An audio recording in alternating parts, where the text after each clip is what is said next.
Case के बारे में बोल रहे हैं। जी डॉक्टर साहब, क्या बताएंगे आज जो सेमिनार हेलो एवरीवन, मेरा नाम डॉक्टर जितेंद्र रोहिला है और मैं एक कैंसर स्पेशलिस्ट हूँ फोर्टिस हॉस्पिटल मोहाली में।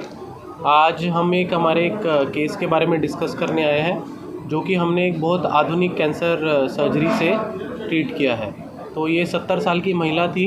इनको पेट में काफ़ी स्वेलिंग था। इनका पहले 3 महीने पहले एक सर्जरी बाहर हुआ था, जिसको कि अंडाशय का कैंसर सोच के सर्जन ने किया था, जिसमें कि उनको जेली लाइक मटेरियल मिला बहुत सारा एब्डोमेन के अंदर, पेट के अंदर। तो इन्होंने सिर्फ इसका अंडाशय और अपेंडिक्स निकाला। उसको हमने जांच के लिए फोर्टिस में देखा, तो ये लो ग्रेड टाइप का अपेंडिक्स का कैंसर था, जिसको कि सूडोमिक्सोमा पेरिटोनाई बोलते हैं। तो हमने फिर इनका सीटी स्कैन किया, जिसमें कि हमने देखा कि बहुत सारी बीमारी पेट के अंदर बाकी थी। पेट के सारे इम्पॉर्टेंट ऑर्गन्स के ऊपर थी, लिवर के ऊपर, बड़ी आंत के ऊपर, छोटी आंत के ऊपर, पेट के ऊपर भी बहुत जगह पे ये बीमारी बची हुई थी। तो हमने ये केस ट्यूमर बोर्ड में डिस्कस किया। हमारे यहाँ पर कैंसर के हर पेशेंट को हम ट्यूमर बोर्ड में डिस्कस करते हैं। ट्यूमर बोर्ड का मतलब है कि जिसमें कि cancer surgeon, medical oncologist, radiation oncologist, pathologist और रेडियोलॉजिस्ट एक साथ मिलकर पेशेंट का डिसीजन लेते हैं। तो ट्यूमर बोर्ड में डिस्कशन के बाद हमने इनका डिसाइड किया कि हम इनका सर्जरी परफॉर्म करेंगे। सर्जरी में हमने प्लान किया साइटोडक्टी सर्जरी। साइटोडक्टी सर्जरी का मतलब है कि पेट के अंदर जितनी भी बीमारी है उसको हम निकालें ओपन सर्जरी कर और जब हम ये इंश्योर कर लें तो हम इनको हाईपेक ट्रीटमेंट दें। हाईपेक एक आधुनिक न्यू ट्रीटमेंट है, जो कि ऐसे एडवांस टाइप के एब्डोमिनल कैंसर और स्टेज 4 लिमिटेड कैंसर्स, जो कि पेरिटोनियम में लिमिटेड है, जैसे कि कोलोन या रेक्टल का कैंसर, अंडाशय का कैंसर या स्टमक कैंसर, जिसमें कि पेरिटोनियम की इन्वॉल्वमेंट हो गई है, तो ऐसे पेशेंट्स में हम हाईपेक ट्रीटमेंट दे सकते हैं। यूजली आप लोगों ने सुना रहेगा कि जो कीमोथेरेपी दी जाती है वो आईवी या नसों के थ्रू दी जाती है, बट इसमें हम कैंसर ट्रीटमेंट को सर्जरी परफॉर्म करके पेट के अंदर कीमोथेरेपी को गर्म करके दिया जाता है। उसको देने का मतलब इसलिए है क्योंकि जो बीमारी हमें दिख रही है वो तो सर्जन निकाल सकता है, पर जो बीमारी अंदर बची हुई है उसके लिए कैंसर सेल्स पे एक्ट करने के लिए हम कीमोथेरेपी देते हैं। तो इनकी सर्जरी करने में हमें 7 से 8 घंटे लगे। हमें छोटी आंत और बड़ी आंत का थोड़ा पीस निकालना पड़ा, लीवर के ऊपर से भी बीमारी क्लियर करनी पड़ी। अंत में हम सक्सेसफुली ये बीमारी पूरी निकाल पाए। ये बीमारी पूरी निकालने के बाद हमने इनको हाईपेक ट्रीटमेंट दिया, जो भी 90 मिनट तक चला।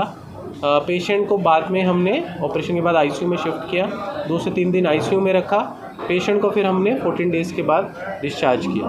Patient is doing well now, 1 month हो गया उनको, and she has recovered fully. और अभी इनका जो बायोप्सी का रिपोर्ट आया है उसके अंदर भी वो लो ग्रेड टाइप का ट्यूमर आया है, तो इनको आगे कीमोथेरेपी की ज़रूरत नहीं है और इनका ट्रीटमेंट कंप्लीट हो चुका है। Thank you. फोर्टिस में क्या ऐसा स्पेशल है सर कि पेशेंट वहाँ नॉर्मल हो सकते हैं? फोर्टिस में मैं कहूँगा कि हमारे पास एक तो मल्टी स्पेशलिटी सारे टाइप के स्पेशलिस्ट मौजूद है एक ही छत के नीचे।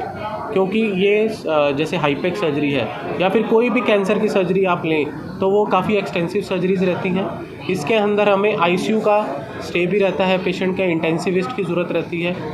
सर्जरी के साथ साथ कीमोथेरेपी के डॉक्टर मेडिकल ऑन्कोलॉजिस्ट भी होने चाहिए, रेडिएशन के डॉक्टर रेडिएशन ऑन्कोलॉजिस्ट भी होने चाहिए। और बाद में अगर मान लो किसी को नॉन सर्जिकल कुछ प्रॉब्लम हो जाए, जैसे कि किसी को कार्डियोलॉजिस्ट, दिल का कोई प्रॉब्लम हो गया है या किडनी में कुछ फ़र्क आ गया है या फिर उनको कोई वेस्कुलर ट्रीटमेंट चाहिए, तो वो सब फोर्टिस के अंदर अवेलेबल है। और फोर्टिस में रोबोटिक सर्जरी भी अवेलेबल है, जो कि सबसे एडवांस्ड सर्जिकल सिस्टम है, जो कि की होल सर्जरी रहता है। तो फोर्टिस में ये सब फैसिलिटीज़ हमारे पास अवेलेबल है, तो दैट्स वाई पेशेंट का ट्रीटमेंट भी काफ़ी अच्छा हो जाता है। अपील करेंगे कोई, क्योंकि आमतौर पर लोगों को पता नहीं चल पाता कि ये कैंसर है या कोई ट्यूमर है, तो क्या कुछ इनको सुझाव दे सकते हैं कि टेस्ट कराएं या कुछ और? देखिए, कैंसर का यही है, जैसे हमने पहले डिस्कस किया कि अगर हम इसको अर्ली स्टेज में पकड़ लें तो इसका क्योर पॉसिबल है। क्योर तो मैं बोलूँगा कि वापस आने के चांसेस इसके बहुत बहुत कम है। जैसे ही स्टेज बढ़ेगा तो वापस आने के चांसेस भी कम है और कैंसर ट्रीटमेंट का सक्सेस भी कम हो जाता है। तो अगर किसी को कोई वार्निंग सिम्टम्स हैं किसी भी ऑर्गन से रिलेटेड, अगर मैं पेट के कैंसर्स की बात करूं, अगर फूड पाइप का कैंसर है, किसी को खाना निगलने में प्रॉब्लम है, बलगम में या उल्टी में खून आ रहा है, अगर पेट के कैंसर की बात करें तो किसी का अनएक्सप्लेन्ड वेट लॉस हो रहा है, किसी को जनरलाइज्ड वीकनेस हो रहा है, किसी को पीलियापन है जो कि लीवर कैंसर या पैनक्रियाटिक कैंसर में हो सकता है, बड़ी आंत के कैंसर में या तो जनरलाइज्ड वीकनेस हो सकता है, मल पास करने में दिक्कत हो या फिर मल में खून आए, तो ये सब पेट के कैंसर के सिम्टम्स हैं। अगर किसी को ब्रेस्ट कैंसर है तो स्तन में कुछ गांठ होना, अगर किसी को हेड एंड नेक में कैंसर है तो मुंह के अंदर कोई छाला होना जो हील नहीं हो रहा है, या गर्दन में गांठ आना, या फिर स्त्रियों में अगर अंडाशय के कैंसर है तो जनरलाइज पेट फूलना, भूख ना लगना, वेट लॉस होना, और अगर बच्चेदानी का कैंसर है तो नीचे से ब्लीडिंग वगैरह होना। तो प्लीज़ ऐसे कुछ अगर सिम्टम्स हैं तो अपने कैंसर विशेषज्ञ से जल्दी संपर्क करें, ताकि हम इसे अर्ली स्टेज में डिटेक्ट कर पाएँ और हम इसका अच्छा ट्रीटमेंट पॉसिबल करा पाएँ।